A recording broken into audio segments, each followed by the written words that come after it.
शिव जी के 3 सूत्र जब हम शिव से दया मांगते हैं तो जी हाँ, नमस्कार दोस्तों। आज हम शिव के किसी मंत्र के बात नहीं करेंगे। आज हम उन 3 सूत्रों के बारे में बात करेंगे जो मंत्र नहीं है, लेकिन जिनके बिना शिव की दया नहीं उतरती। शिव बोलने से नहीं, भाव से प्रकट होते। जब कोई व्यक्ति शिव से दया मांगता है और कहता है कि हे महादेव, मुझ पे कृपा कीजिए, तो शिव पहले ये नहीं देखते कि आपने क्या मांगा, वो ये देखते हैं कि आप किस अवस्था में मांग रहे हैं।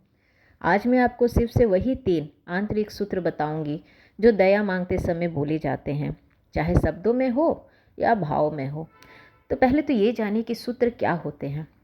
सूत्र कोई लंबा मंत्र नहीं होता। सूत्र का मतलब होता है संक्षिप्त सत्य, यानी कि शिव के सूत्र किताबों में कम, अनुभव में ज़्यादा, शब्दों में कम, मौन में ज़्यादा। तो आइए हम जानते हैं 3 सूत्र। पहला सूत्र है मैं जानता नहीं हूँ, यानी पहला सूत्र है मैं जानता नहीं हूँ। सूत्र का भाव को समझिए। अब आप शिव से दया मांगते हैं तो पहला सूत्र होता है कि हे शिव, मैं नहीं जानता। यह अज्ञान नहीं, यह अहंकार का त्याग है। जब तक मनुष्य यह मानना है कि मुझे सब पता है, शिव दूर रहते हैं। शिव ज्ञान से नहीं, रिक्तता से देवता है। जहाँ मैं जानता हूँ है, वहाँ शिव नहीं आते। जहाँ मैं नहीं जानता हूँ, वहाँ शिव आते हैं। दया मांगते समय हमेशा स्वर को अपने धीमी रखें। हे महादेव, मैं ये स्वीकार करता हूँ कि मुझे जीवन की दिशा नहीं पता। मैंने सोचा कि मैं सही हूँ, लेकिन शायद मैं नहीं था। शिव, मैं अपने ज्ञान का बोझ आपके चरणों में रख रहा हूँ। आज मैं ये नहीं कह रहा कि मुझे सब पता है। आज मैं ये कह रहा हूँ कि मैं नहीं जानता। और यही है शिव की दया का द्वार खुलता है। दूसरे सूत्र में हम कह रहे हैं कि जो हो रहा है वही स्वीकार है। जी हाँ, अधिकतर लोग शिव से दया मांगते हैं लेकिन भीतर से लड़ते रहते हैं। शिव से दया तब नहीं उतारती जब आप कहते हैं ऐसा क्यों हुआ। शिव से दया तब उतारी जाती है जब आप ये कहते हैं कि जो हुआ मैंने स्वीकार किया। शिव न्याय नहीं बदलते, वे दृष्टि बदलते हैं। जब आप स्वीकार कर लेते हैं तो आप पीड़ित नहीं रहते, आप साधक बन जाते हैं। हे भोलेनाथ, मैंने बहुत विरोध किए, मैंने हालात से लड़ाई की, समय से शिकायत की और खुद से नाराज़ रहा, लेकिन आज मैं सब रोक रहा हूँ। जो हुआ, जो हो रहा है, मैं उसे अपनी इच्छा मानकर स्वीकार करता हूँ। सिर्फ मैं लड़ना छोड़ रहा हूँ, अब मैं आपके साथ चलना चाहता हूँ। स्वीकार के बाद सिर्फ दया में बदलते हैं। तीसरा सूत्र है मुझे बदल दीजिए। अधिकतर लोग शिव से कहते हैं मेरी समस्या बदल दीजिए, लेकिन शिव उनसे जल्दी प्रसन्न होते हैं जो ये कहते हैं कि मुझे बदल दीजिए। यही तीसरा सूत्र है।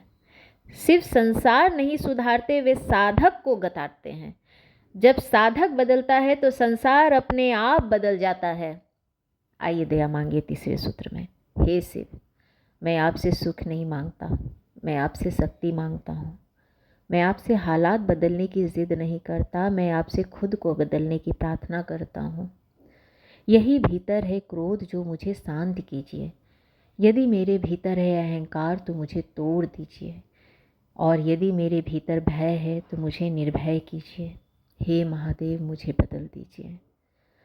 और ये जो वाक्य है ना, सच मानिए तो शिव को बहुत प्रिय है। तीनों सूत्र एक साथ अगर मैं बताऊं तो अगर आप चाहें तो दया मांगते समय तीनों सूत्रों को एक साथ भी बोल सकते हैं कि हे शिव, मैं नहीं जानता, जो हुआ उसे स्वीकार करता हूं और आपसे ये प्रार्थना करता हूं कि मुझे बदल दीजिए। बस इतना, इससे अधिक और कुछ नहीं चाहिए। शिव की दया कैसे प्रकट होती है पता है? कोई शोर नहीं करती, घोषणा नहीं करती। मन हल्का हो जाता है, प्रतिक्रियाएं बदल जाती है, भीतर स्थिरता आ जाती है। यही है शिव की दया का प्रमाण। शिव से दया मांगना कोई मंत्र पाठ नहीं है, ये अवस्था परिवर्तन है। जानना छोड़ देते हैं, लड़ना छोड़ देते हैं, खुद को सौंप देते हैं, तब शिव दया बनकर उतरते हैं। शिव से दया शब्दों से नहीं मिलती, वह तब मिलती है जब साधक खुद को छोड़ देते हैं। जी हाँ, आई होप आपको मेरा ये 3 सूत्र समझाने का तरीका आपको अच्छा लगा हो। यदि मुझसे कोई गलती हुई तो मुझे कमेंट बॉक्स में ज़रूर बताइएगा। तब तक के लिए ओम नमः शिवाय। श्री शिवाय नमस्तुभ्यम। हर हर महादेव।